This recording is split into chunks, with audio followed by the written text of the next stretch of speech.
family. My name is Tacola Sproul. I am the founder of True North Life Design. What I do is I help women expand their awareness about who they are and what's possible for them. Then I provide them with life strategies and a personal blueprint that helps them to create the type of life they desire to live. One of my missions is to help overwhelmed, and undervalued women to create a lifestyle that allows them to connect to their purpose and power and to live authentically and unapologetically in their truth. When women learn how to follow the lead of their internal navigation system, their internal guide, they'll have the confidence to take agency over their lives, to recognize their value to their family and community, to not overwork themselves, but to lovingly enroll the people in their lives who they support tirelessly to support them where needed, to not undervalue themselves because their value is immeasurable, and to no longer live in overwhelm, and to trust they are intrinsically connected to a loving and supportive universe that magnetizes what is needed at the right and perfect time. Women are the most beautiful, amazing, and magnificent beings that God has ever created. So my goal in this short session is to help you to make small changes that make a big impact in the areas that matter to you the most. This is a health series that I decided to make because this season I've had 2 family members enter into a health crisis. In my community, we believe that when one of us is sick, the entire family is sick. Health and nutrition is in my wheelhouse, so therefore I'm up. So today I want to talk to you about holistic healing, which is an approach to healing that's different than the traditional Western approach to healing and medicine. The Western approach is also known as allopathic medicine, which is a system which medical doctors and other healthcare professionals such as nurses, pharmacists, and therapists treat symptoms and diseases using drugs, radiation, or surgery. Drugs, radiation, or surgery. It's also called conventional medicine, mainstream medicine, or orthodox medicine. Now, because allopathic medicine is the dominant mainstream approach to medicine here in the Western world, most people believe that it's the best approach to medicine. Some believe it's the only approach because they live their life in a mainstream conventional box. Allopathy is not the only form of medicine, and contrary to popular belief, it is not the best approach to medicine or healing. As a matter of fact, in its current rendition, it's the youngest approach to medicine. Where did medicine begin and how it originated? We can only guess, but we can be sure that it began with humans experimenting with and codifying the benefits of nature and the elements all around them. Okay, so we don't know like who the first person. People have identified, oh, it was this person who founded Western modern medicine or whatever. No, okay, that's what you say. That we don't know that, but what we do know is that human beings have been experimenting with nature and trying to understand how the elements of nature can benefit them in their overall health and wellness since the beginning of time. So think of medicine as an art form. It is the science, study, and practice of preserving one's health. Allopathy does that predominantly through drugs and surgery. When you go to a conventional doctor with a problem, they're trained to treat your symptoms, not the cause. For an example, if you have a cough, they'll give you cough syrup to suppress the cough. So if you look at the implications of that, your body, it has the capacity to naturally heal itself, and sometimes it needs support. So that cough is a call for support, not to suppress what the body is naturally trying to do to bring itself into balance and harmony.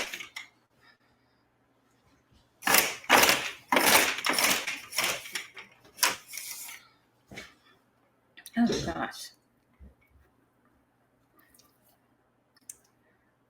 All right, so the sun just started beaming right in my face. Diseases come about as disharmony within the body, but we shouldn't be afraid of them. We should see them as a blessing to a degree because it's a moment to stop what you're doing and look within and recalibrate to bring balance and harmony into the body. It's like you go to the doctor, you tell them there's smoke in my house, the house being the body. They say, okay, I can offer you a fan or a filter, drugs or surgery, radiation or chemo. They are limited in their approach to the same extent as other approaches to medicine. Neither of those remedies addresses the source of the problem. If you don't address the source of the smoke, it will eventually burn down your house. No approach can say for sure that this is the one and only full spectrum approach. But what we do know for sure is that the source will always be found in your lifestyle. The source will always be found in your lifestyle. Western medicine is one sided and exclusive. It allows you to keep your lifestyle while it alleviates the symptoms. That's not healing. That's a damn good band aid that allows you to get back in the rat race, back into the lifestyle that is the cause of the disharmony. In science, all we see are the effects, not the causes. So we treat the effects, not the cause. Just like the example of you coughing, you're coughing. You don't know what is the cause of the cough. You just know you have a cough. It could be an allergy to something in your environment that causes you to cough. It could be that you have mucus in that's starting to fill up in your lungs that is due to a virus of sorts, right?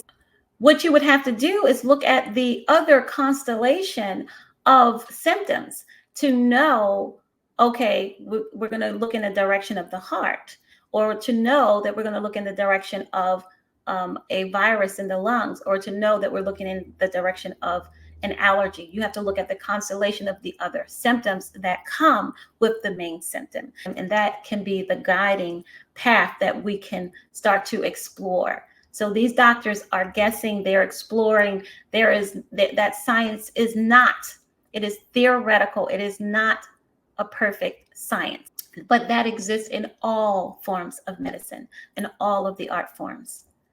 Okay. Holistic medicine looks at body, mind, and spirit. It is inclusive, and it is a way of life, a lifestyle. A lifestyle is a way a person lives their life, from their daily routines, hobbies, and interests, habits, to their mindset, to their values, and the way they express all parts of self in their life. You develop your lifestyle over the course of your life. Sometimes in lifestyle you live is not the way you really want to live. You find yourself stuck in it, unable to change it. It has become a habit that you can't seem to shake. This is not uncommon. This is the path of humans. Stumble into a lifestyle to take up something and it become a part of who you are, part of your identity. And there are parts that we have to always like go back and look at and explore and say, okay, I no longer want this part of my identity. I no longer want this part as a lifestyle. So to change your lifestyle, you have to change your daily practices, develop new skill sets, mindset, and take new actions. The lifestyle that you have right now, that you're living right now, has been developed through practices, daily practices. That's what I'm here to help you to do. But it's a process. It doesn't just happen with getting new information. It happens with developing new disciplines. A lifestyle is a practice that requires discipline to bring it forth. The lifestyle that you have right now is a result of the practices that you have developed day to day over the span of your life. And so there are parts of it that work and there are parts of it that do not work. All forms of medicine are valuable and should be consulted when it comes to your health. Naturopathy, allopathy, Ayurvedic, shamanism, Chinese medicine, Qigong is a medicine, yoga is a medicine, church is a medicine, healing, energy healing is a medicine. Even in the church, there's hands-on healing. This has been going on since the beginning of time. Crystal healing, sound healing, they're all medicine. And the list goes on. They are all only a part of the creative art of health and healing. And there are so many more. But to keep things simple, you want to live your life in a way that prevents you from getting sick. The best way to do that is to learn how to care for the whole being, body, mind, and spirit. But most important, to learn how to eat, to live, how to nourish the body properly. Holistic healing uses all forms of medicine, which may at times include Western medicine. Because like if my arm falls off, you better take me to a Western doctor so they can sew it back on, because they're going to get up in there and get all those little veins and every little nerve ending, everything's going to be reconnected back together. So it has its purpose, it has its place. It's a wonderful art form.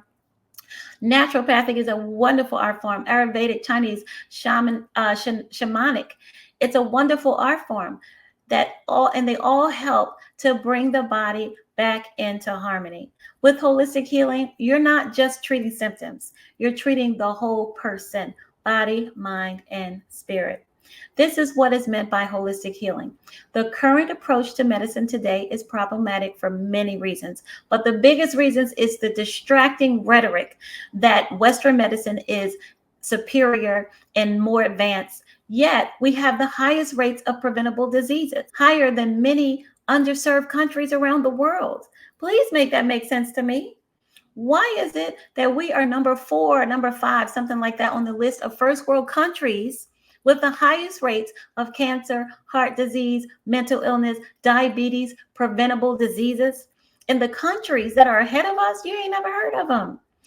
Did you know that statistically 1 in every 2 women will get cancer? What do you think about that? What do you think that's all about? What do you think is the cause of that? Right? So drugging up, radiating, or cutting out does not fix the source of disharmony in the body. Just like taking psychiatric drugs does not fix the source of disharmony in the psychology, in the mind. They are all temporary fixes. It only allows you to get back to work so that you can keep the American treadmill running. So let's begin our journey together. Just so you know, I am not an expert in health. I'm a health advocate. I'm a tour guide here to help you learn what I have learned on my health and nutrition journey for the last 25 years.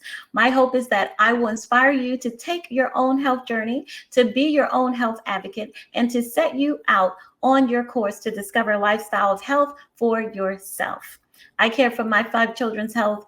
Any ailment that they had, I supported their body in healing through a holistic approach. Yes, they did go to Western doctors. And yes, they did go to naturopathic doctors. And yes, they did see a shaman, and that's me. So they've gone through the gambit. My true passion is in mental health, but I came to understand that you can't help people create harmony in the mind without helping them first to create harmony in the body, because the mind and the body are connected. And if your body is out of whack, you can't have functional, positive, optimistic thoughts, right? You can't have empowered thoughts. It's very challenging. It's like if you're sick and you're in the bed and someone's like, come on, you got to get up and you got to do this. No, you can't do it, because you need your body to be strong. You need your mind to be strong, and you need your spirit to be strong to be able to survive in this world with all of its high demands. I also recognize that the direction we're headed in with the high rates of preventable diseases is becoming normalized. 1 in every 4 women are diagnosed with cancer. 1 in every 6 men, high blood pressure, diabetes, and cholesterol. How can we live in one of the most technologically health advanced countries and be trending in this way? Doesn't the data mean anything to you? It should prompt you to take your health in your hands, not leave it in the hands of professional guessers. Health and nutrition is not rocket science. It's very basic. And it may be a little more expensive than your current lifestyle, but it's not more expensive than it is for you to get sick. Most of us cannot afford to be sick, family. We cannot afford to get caught up in a death care system that refuses to teach you how to truly live. So one of my objectives is to help you navigate away from this death care system and to break the generational habits that lead to the expression of genetic traits of diseases. My objective is not to tell you what to think, but to tell you what to think about so that you can go do your own research and analysis. So this is enough for today, family. I hope that I've piqued your curiosity today and that you will return to venture out on this journey with me toward holistic health. We are going to start with nutrition and how to eat to live. I will keep these videos short and as to the point as possible. I love you all. Thanks for listening. Please like, share, subscribe, and I will see you in our next video.